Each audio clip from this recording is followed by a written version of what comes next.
Hey guys, I'm Dr. Jeremy. I'm an Australian registered doctor and the medical director for Medecision Men's. Now today I'd like to bring up a topic that a lot of men find uncomfortable and embarrassed to talk about, but as we'll discuss today, it is something that's really important that men feel comfortable talking about, especially with their regular doctor, and that is erectile dysfunction. Now, as usual with these type of videos, it's really important to note as an open disclaimer that all information provided is for general information and educational purposes only, and is not intended nor should it be taken as personal medical advice for yourself. For any specific medical advice for yourself, it's important that you see a qualified medical practitioner who knows your personal background who can provide that advice. Now, jumping into the topic, what is erectile dysfunction? It's not so much a condition, rather more of a description of a symptom, and that is any difficulty or inability to achieve or maintain an erection during sexual activity. Not just intercourse, but any sexual activity in general, when you want it. Now, when it comes to erectile dysfunction, it can be a topic that a lot of men find difficult to talk about even with their regular doctor, and that is because they can find it embarrassing, they can feel that it somehow diminishes their manhood, or that they feel like they fall into a small minority of men that are affected by this. So it's worth noting that ED is actually something that affects quite a large proportion of men.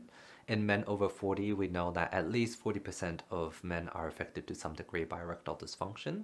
And contrary to common belief, from some surveys, it has found that even men under 40 years old, up to 26% of men are affected to some degree by erectile dysfunction.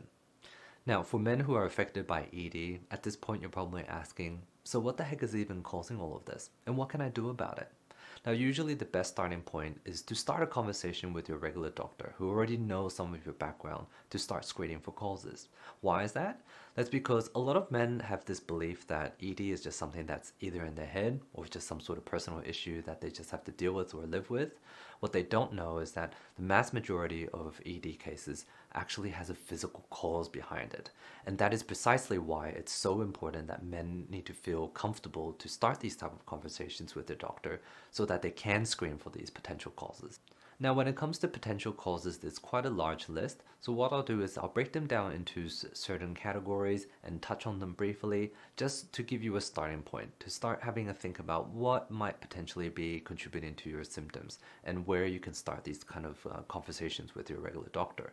Now, when it comes to lifestyle factors, not surprisingly, things like poor mood, poor sleep, high stress, lack of exercise, being overweight, smoking, and alcohol, these things obviously can contribute or even cause erectile dysfunction.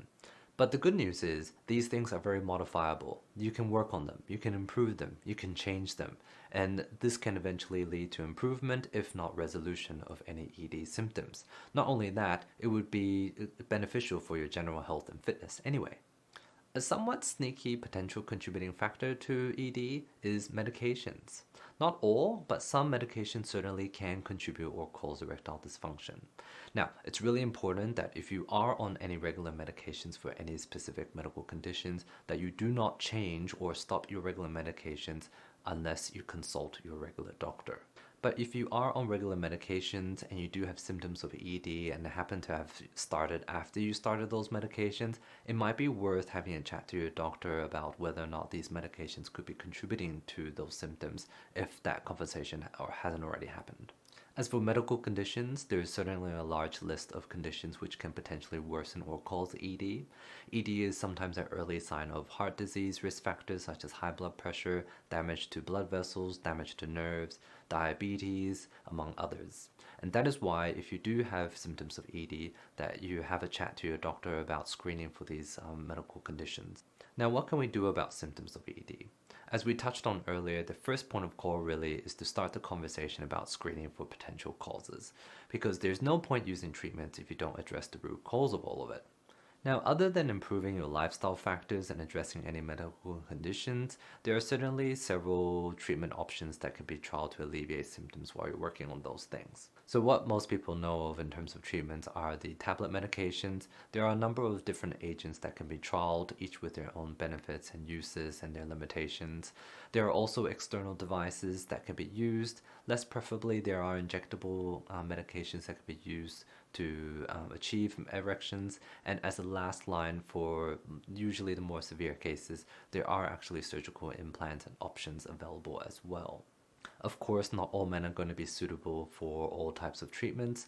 What's the best option for you is going to depend highly on your medical history, your personal preferences, and your suitability to each type of treatment. What's really important to know is that ED is not just a simple condition, it is extremely common, and so it's very important that men of all ages and backgrounds feel comfortable to engage in a conversation about any symptoms of ED with their doctor. At Medecision Men's, we do offer online text-based consultations for men who might find that this might be a little bit more convenient or that this might be a little bit less uncomfortable to start this type of conversation. However, long-term, I do generally still recommend that men find a doctor that they feel they can continue these type of conversations. That way you can touch base with them regularly for general health screens and for addressing any medical issues that might come up along the way. Well guys, I hope you learned something useful from the video today. If you enjoyed it and would like to support us in making more, please give us a thumbs up and hit the subscribe and notification button so that you'll be up to date with our latest content. Thank you for watching. I'm wishing you good vibes and I'll catch you next time. Ciao!